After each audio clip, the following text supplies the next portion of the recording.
We're the Morton team, right? Yep. Yes. And you are? I'm Dr. Gary Morton. I'm Jeremiah Morton. I'm Zara. And Sinan Morton. Nice to meet you guys. So where do you guys normally reside? Boston. Yes. So why are you in Montserrat?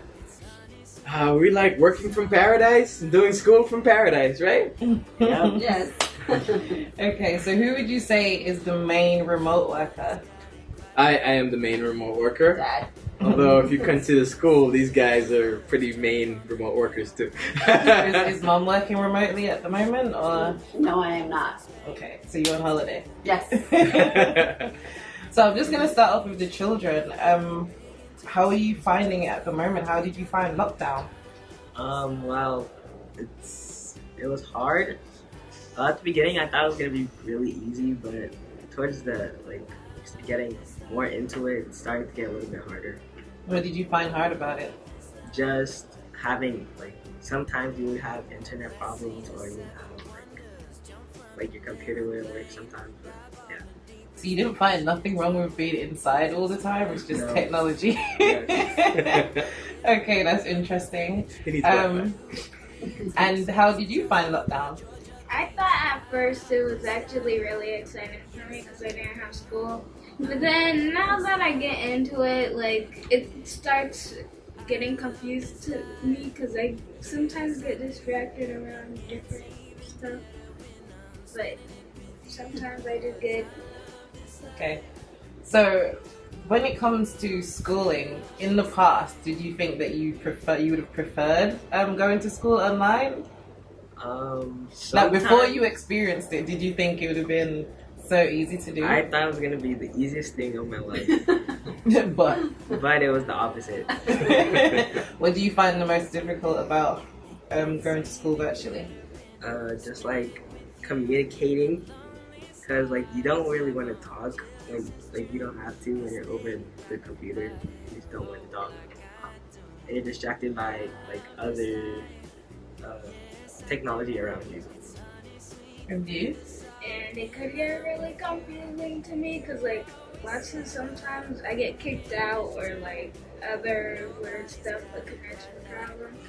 So then I go back in and then I don't know what's happening in the class, and then they just call on me and I'm just confused. Okay, so what about support? Does your school provide a lot of extra support? I mean, it's good enough. They conference with you sometimes when they see that you might need help, but not really. Okay. So what grades are you in? I'm in 8th grade. I'm in 5th grade. Okay. And what do you get taught in exactly the same way? Is there any face-to-face at all, or is it just all virtual? All virtual. Except for when we have to get stuff from our school, but that's what our parents usually go get it in state. So how is have you started virtual school since you've been in Montserrat? Yes, we've been doing it the whole time. Okay, and how has that changed for you? Is anything different? No, not really. It's the same, just different computers and that's it. Okay. So what do you prefer the most about being in Montserrat as opposed to being in Boston right now? The Wi-Fi is a little better at Boston, but I mean that's what you get when you come to an island. But also, I mean, I like it here too because all the things you can do, swim. Yeah. There are mosquitoes though. And what about you? It's mostly fun to be here more than Boston because it's actually snowing and it's so cold there, and in here it's have nice weather. Okay. So what are some of the fun things that you guys do here on island? Well, my dad's supposed to get me an ATV. I'm still waiting for that. Yeah. But It's in the works. we have a big pool that I could swim in. We went we went to go catch a pig like a few days ago. It was wild. I thought I was dying. But that was fun. And I don't have to wear a mask everywhere I go because there's not COVID here. How about you? I think it's like we could do like lots of stuff like fishing, go to the beach, swim, and because it's more fun to me because I got a cat. Because I miss my old cat, but anyways. So what would you say are some of the benefits of lockdown? For example, do you find that you get to spend more time with your parents now that they're working remotely or less time? I'm usually in my room a lot of the time until my parents come to me. But I go to my parents sometimes when I feel like it.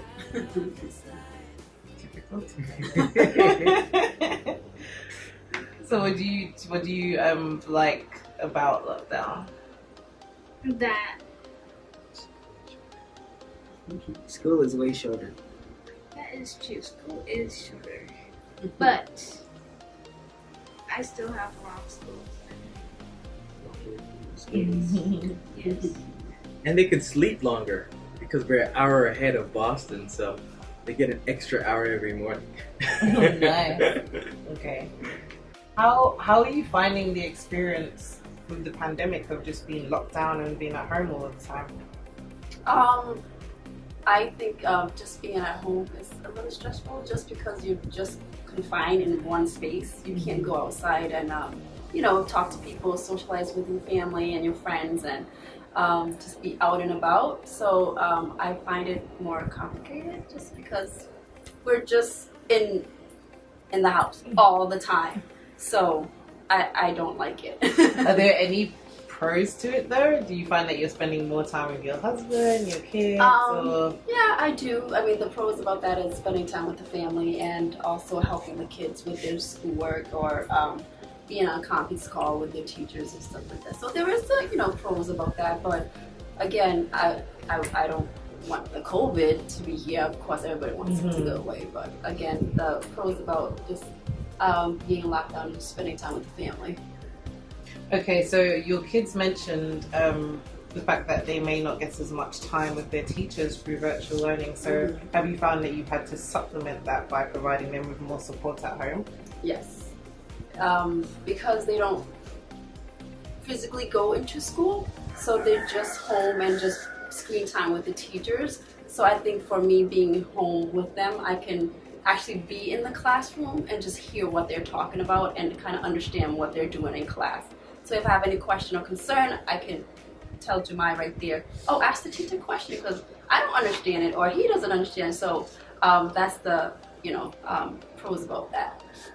Okay. So what was the experience like traveling from Montserrat to the UK? Sorry, traveling from what was the experience like traveling from Boston to Montserrat as a family? Actually, for Jemai and I and Jemai and the kids, me and the kids, it wasn't bad. It's just that the airport wasn't so busy, and it's just that we had to wear the mask all the time on. Of course, we have to keep our masks on, but other than that, I think but it's just that we have to, go by protocol and get the COVID testing, give them the letter, things like that. But overall, I didn't have a bad experience. So what about traveling. whilst in transit, going from the USA to Antigua, what was that experience like for you? Did you have to follow any additional protocols in Antigua? Were you kept in a separate isolation unit or anything like that? Because when we go back home, we have to be placed in a quick isolation, but other than that, it was quick. So on the way here, when you come to Antigua, you just get off the airplane and go straight to SPG or fly Montserrat? Yeah, no, it's not straight. Essentially, when you get off the plane, you've got to have your COVID letter, and you would get into a line queue to get your temperature taken first of all. Once your temperature is taken, then you go to a health official, and they would actually, confirm your negative test. And once that's confirmed, then they would put you into a station to get your hand sanitized, and then you can go speak to an immigration officer, grab your bags, and then you go to the counter for your Montserrat hopper flight. And when you're getting on that flight, then they're going to look for the two things. One, they're going to look for the negative test letter in order to allow you to get on that flight, and they also would look for the immigration approval to come to Montserrat. And once you show those, whether physically or electronically, they will let you board the hopper flight, and then you come to Montserrat, and you go through some of the same protocols when you get here as well. So you would then again get your temperature taken, and then you would also meet with a health official who would confirm where you're going to stay and where you're going to quarantine, and then they will then let you move on to the immigration, and then subsequently customs to get through taking your stuff out of the airport, and then you can go home to quarantine.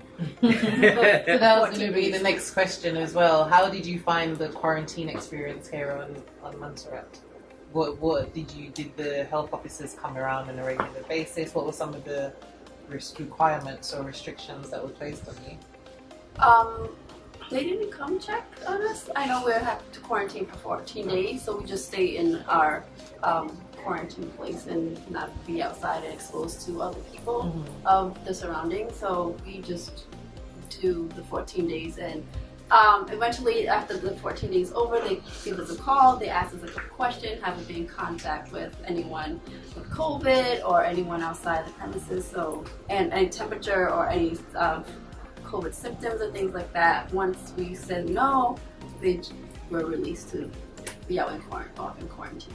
Okay, so from your perspective as someone who's lived in Boston and then now you spend quite a lot of time here in Montserrat as well, how would you compare the cost of living? Would you say that it's more expensive here, or is it more expensive in Boston? I think the food is a little bit cost when you go to grocery shopping. I think it's a little bit pricey here. In Boston, it's more cheaper. Okay. Yeah. It depends. It depends on what kind of food you get. So if you're getting American food, Yes. cereal, that kind of stuff, it's more expensive. If you're going to go to the food, like the side vendors for fruits and so forth, a lot cheaper than it would be in Boston. I mean, you can go out and pick tamarinds off trees and at no cost. You'd pay, $20 for a small box of the same tamarinds. So fruits, by and large, are a lot cheaper here. So if you really choose a healthy living lifestyle, it's cheaper. But if you want to have the consistent kind of American diet, then it could be more expensive. Okay. So you're not working with different times. What is it like being the partner of someone who works remotely?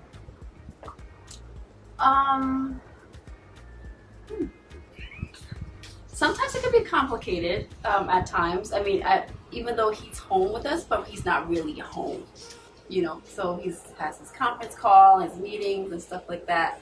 But I mean, at least he's physically there in the house. But I mean, we have a pros and cons. So what do you think about some persons, I guess once I don't know if you're looking for work again, but if you do, you're probably going to be working remotely, right? So do you think that employers should cover the cost of their employees who work remotely? Like, for example, office furniture, Wi-Fi costs, and things like that?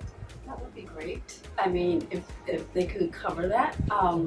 But I think they should, just because we're working remotely, should be part of, the package deal. But I don't know going forward what their plans are, so I guess it's depend on the company. So if you enter the employment market now, would you definitely expect to have the option to work remotely or flexible working as part of your contract? Yes. And why is that?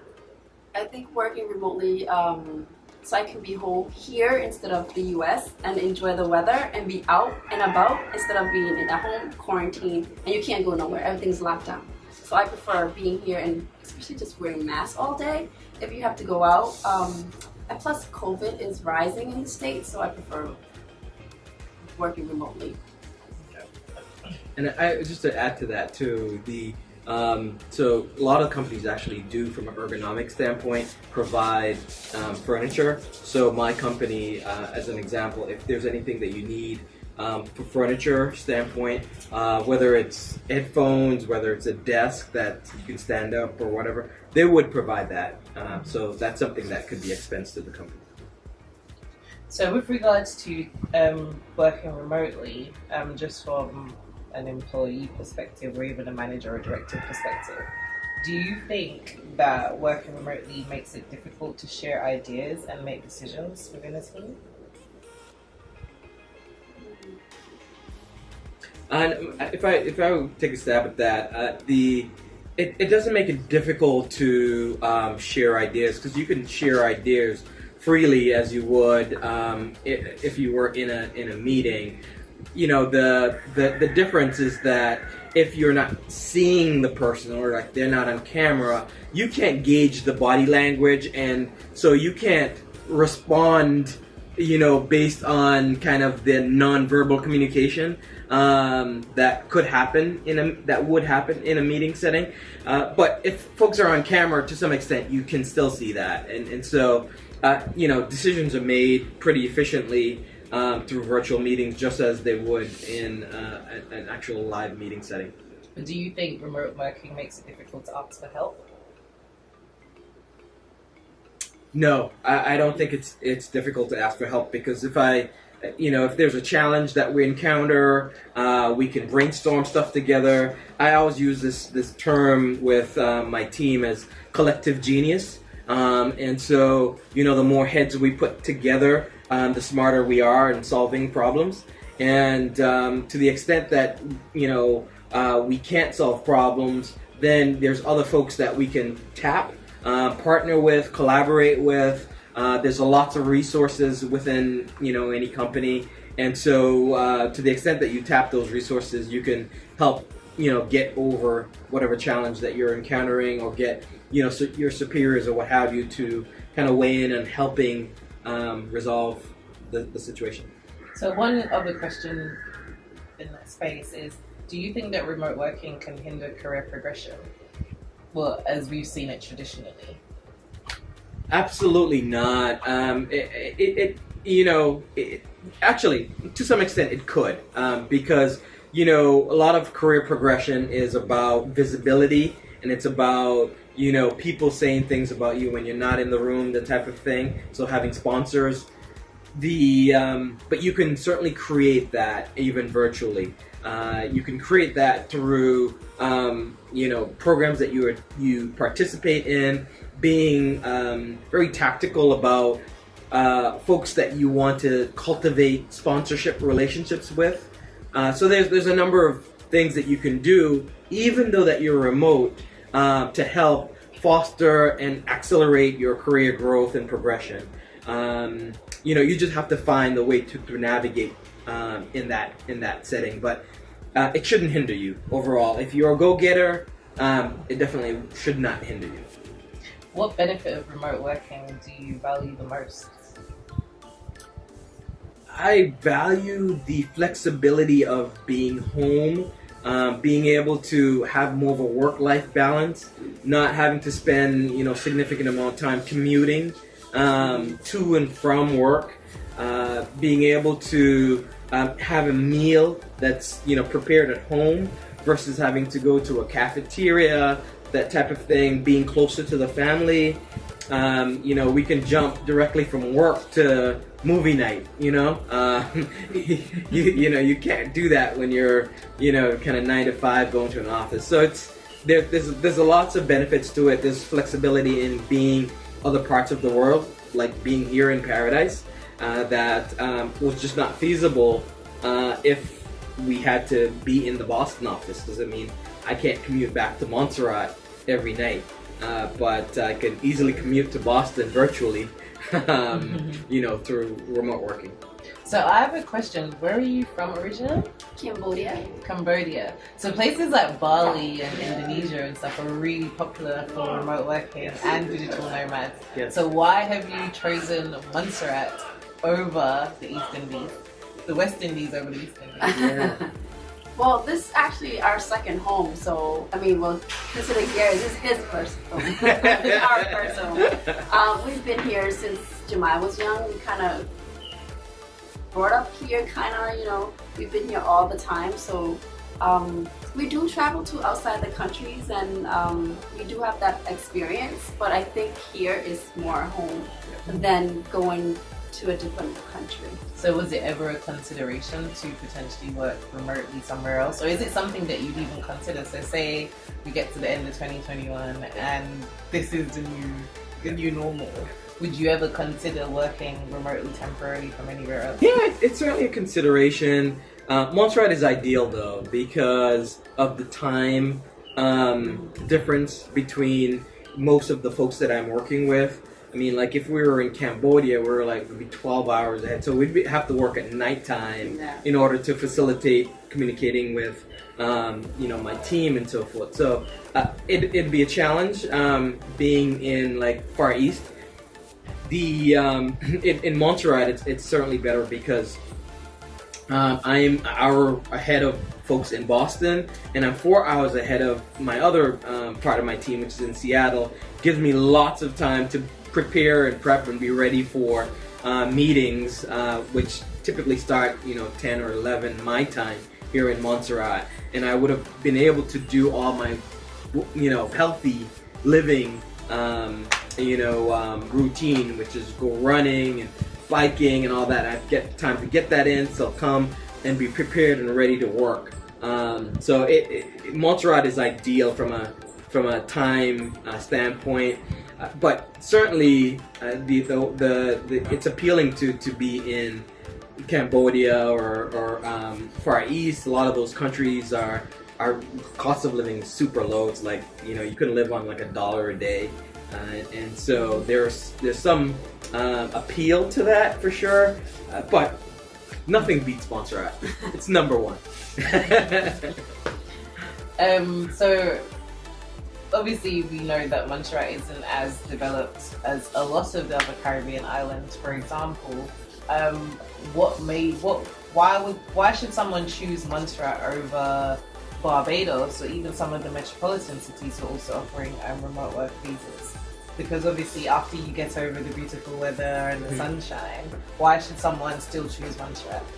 I think the way of life. Montserrat has virtually no crime, right? And when you're thinking about safety for your family, there's simply no other choice than Montserrat. Everyone's very friendly, outgoing. You couldn't go outside of a resort and you don't have 10, 20 people begging and kind of crowding you. And it's just this feeling of safety, feeling of no stress. The magnificent views everywhere you look. It's just you wake up and you feel so great in Montserrat, where in Barbados or those other places, there's more crime. There's more kind of hustle and bustle, if you will, that you would not necessarily find here in Montserrat. And again, people are so loving, so kind. People come in and give us fruits and stuff every day. And I don't think people do that in Barbados. Not as much. So how important is the communal space or networking or co-working for you as a remote worker? The co-working piece is something I actually look forward to. So I know that there's a facility that's coming up, and sometimes it's necessary to have like a quiet, focused space where you can ensure that there's like strong internet connection. If you're going to have a huge Zoom meeting with lots of folks and not wanting any connectivity issues, So, to me, that's great, and also to just being able to connect with folks and network with people that are doing kind of similar work, I think could only build knowledge capital, and that's always a great thing. Okay. So how do you maintain work-life balance? Because you mentioned that you can go from being on the computer to going out and playing. How do you maintain that balance? Easy. I just plan it out. Every morning, we plan running. Sinan's been running Happy Hill. And so we do that. There's tennis. There's tennis courts right up the street. So we can go and play tennis. There is, on the weekend we went wild pig hunting, which was the first for me, but a huge adrenaline rush. We can go off-roading. We can go hit the pool. We can hit the beach. We can go biking. There's just so much to do in Montserrat. There's so many hiking trails that's out there that, there's just so much to discover here in Montserrat. And it's just an absolute beautiful place. And there's just so much to explore. Or just hanging out with people, talking to folks. Even if just a drive to town is to me an excursion. Because, you've got to make like 10 stops along the way and chat with folks. And oftentimes they'll buy you, a drink. And although I don't drink any alcohol or anything like that, people buy me water or they buy me a juice. And, we've got good chats, and, sometimes they tell you how you're family and how you're connected, and it's great to learn all of that. To me, it's awesome. That's just, I love this environment. And for someone, because obviously you're speaking from the perspective of someone who originates from here, but from your perspective, how easy it is to come and live in Montserrat as someone who has never been here before? Pretty easy. Again, we've been here several times throughout the years, so I became accustomed to it. I know, people are friendly, like Gary said. It's very relaxing. It's quiet. It's not like the city. Everyone take their time, like really takes their time. She likes to rush. Tell her, take it easy. This is Montserrat time.